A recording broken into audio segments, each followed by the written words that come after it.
დღის სხვა ახალი ამბებით განვაგრძობთ გამოშვებას რუსეთის საოკუპაციო პოლიტიკას განაგრძობს ასეთი ოფიციალური თბილისის რეაქცია ბიჭვინთაში ვლადიმერ პუტინის ჩასვლაზე. 4 წლის შემდეგ აგვისტოს ომის მე-9 წლისთავზე კრემლის ლიდერი ოკუპირებული რეგიონის დე-ფაქტო პრეზიდენტს რაულ ხაჯიმბას შეხვდა. როგორია ვლადიმერ პუტინის გზავნილები ოკუპირებული ტერიტორიიდან და რა შეფასებები კეთდება თბილისში. კეთევან გრიგორაშვილი პოლიტიკური განცხადებებით გვერდება.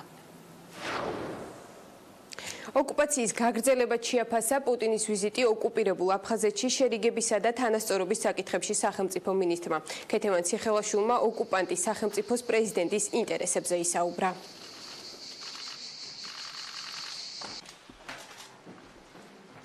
ძალიან ცხადად თქვა თვითონ რუსეთის პრეზიდენტმა იმ მთავარი ინტერესის შესახებ, რომელიც რუსეთს გააჩნია აფხაზეთის ოკუპირებულ ტერიტორიაზე, ეს არის რუსეთის გაერთიანებული სამხედრო ბაზა, რომელსაც რუსეთი მოიაზრებს კავკასიაში გავლენის ინსტრუმენტად და ფაქტობრივად აი ამ სამხედრო და პოლიტიკური ინტერესის მძევალია მთლიანად მთელი საზოგადოება, რომელიც დღეს ცხოვრობს აფხაზეთის რეგიონში, რადგან საუბარი იყო რუსეთის ექსკლუზიური კონტროლის გაძლიერებაზე ცხოვრების საზოგადოებრივი ცხოვრების ყველა სფეროზე, რუსულ სისტემაში ფაქტობრივ ინტეგრირებაზე, რაც ხელს უშლის საზოგადოების ალტერნატიული განვითარების შესაძლებლობას.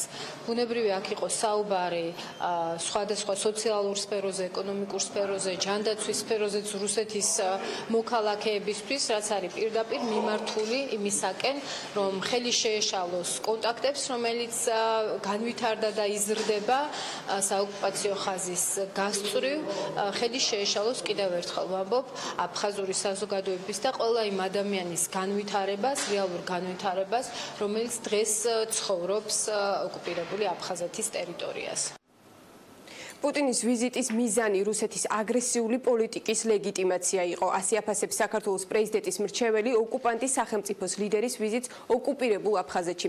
თენგიზ ფხალაძის განცხადებით ვლადიმერ პუტინის ვიზიტი და რეგიონის ეგრეთ წოდებულ მთავრობისთვის მიცემული დაპირებები რეგიონში მცხოვრები და იძულებით გადაადგილებული პირების დაცინვის ტოლფასია.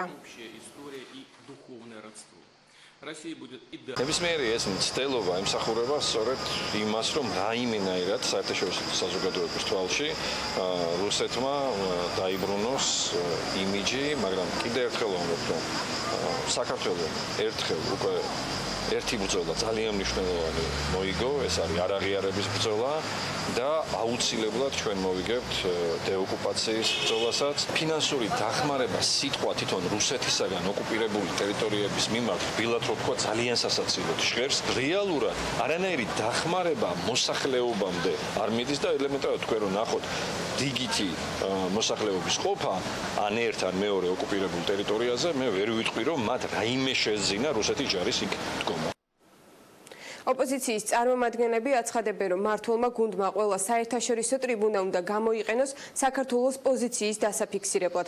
მათი ნაწილი კი ფიქრობს, რომ რუსეთთან მიმართებაში საქართველოს დამოკიდებულება უნდა გამკაცრდეს, თუმცა ამ პოზიციას არ იზიარებენ უმრავლესობის წევრები.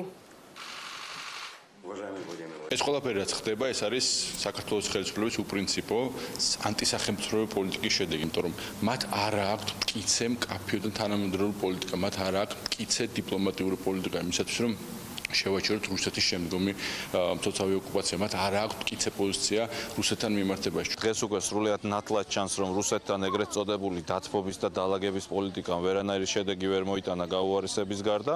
ამიტომ ჩვენი ამოცანა, საქართველოს ამოცანა უნდა იყოს ერთის მხრივ სრული სიმშვიდის შენარჩუნება და ჩვენ არ უნდა მივცეთ რუსეთს სიტუაციის დაძაბვის და პროვოცირების საშუალება, მაგრამ ამასთან ერთად და ამის პარალელურად ჩვენი ამოცანა უნდა იყოს სრულმასშტაბიანი პოლიტიკური და დიპლომატიური ბრძოლის წარმოება უცხოეთში. ამას ხადია არანაირი რაღაცა სამართლებრივი შედეგები არ ექნება, არანაირი. უბრალოდ არის ცინიკური ჟესტი, რომლის მიზანიც არის, რომ რაღაცა გაგვაღიზიანოს, წყობიდან გამოგვიყვანოს, რისი ოსტატებიც არიან კრემლში. მეტი სხვა რაიმე რაღაცა საფრთხე ან რაიმე ის ცხადია ამ ვიზიტს არ ექნება. ეს არის პასუხი მისი, როგორც ჩანს, ცივილიზებული სამყაროს თხოვნაზე და მოთხოვნაზე, რომ რაციონალურ ჩარჩოში უნდა გადავიდეს მოლაპარაკებები და ამის გამო ის აუცილებლად დაიჭება. ამას მას მას დასჯის ცივილიზებული სამყარო. ეკონომიკურად რუსეთი არის კატასტროფულ მდგომარეობაში სანქციებიდან გამომდინარე. ეხლა მთავარია რომ ჩვენი ინტერესები დავუცვათ. ჩვენ არ აღვეთ პროვოკაციებს, არ შევყვეთ იმ თამაში, რომელიც რუსეთს აწყობს პირველ რიგში და არამედ ჩვენი, ასე ვთქვათ, ძირითადი ხაზი რაც არის საერთაშორისო თანამეგობრობასთან ერთად დიპლომატიური მეშვეობით, დიპლომატიური წნეხის განხორციელებით მოახდინოთ გარკვეული ზემოქმედება რუსეთს. ბუნებრივია ეს ახლო მომავალში შეიძლება ვერ შექმნას გარკვეული ცვლილებები, მაგრამ მნიშვნელოვანია იმისთვის, რომ საშუალო და გრძელვადიან პერსპექტივაზე შედეგები მივიღოთ. ვლადიმერ პუტინი ოკუპირებულ აფხაზეთში 8 აგვისტოს ომიდან ზუსტად 9 წლის თავზე ჩავიდა და ეგრეთ წოდებულ პრეზიდენტ რაულ ხაჯიმბას შეხვდა. მათი პირისპირ შეხვედრისას საუბრის მთავარი თემა იყო აფხაზეთთან თანამშრომლობა უსაფრთხოების საკითხებში. ასევე პუტინის განცხადებით მნიშვნელოვანია აფხაზეთის ეკონომიკის განვითარების გზების მოძებნა ახალი სამუშაო ადგილების შესაქმნელად. შეხვედრაზე ასევე ყურადღება გამახვილდა ადგილობრივების სამედიცინო დაცხოვასთან დაკავშირებით.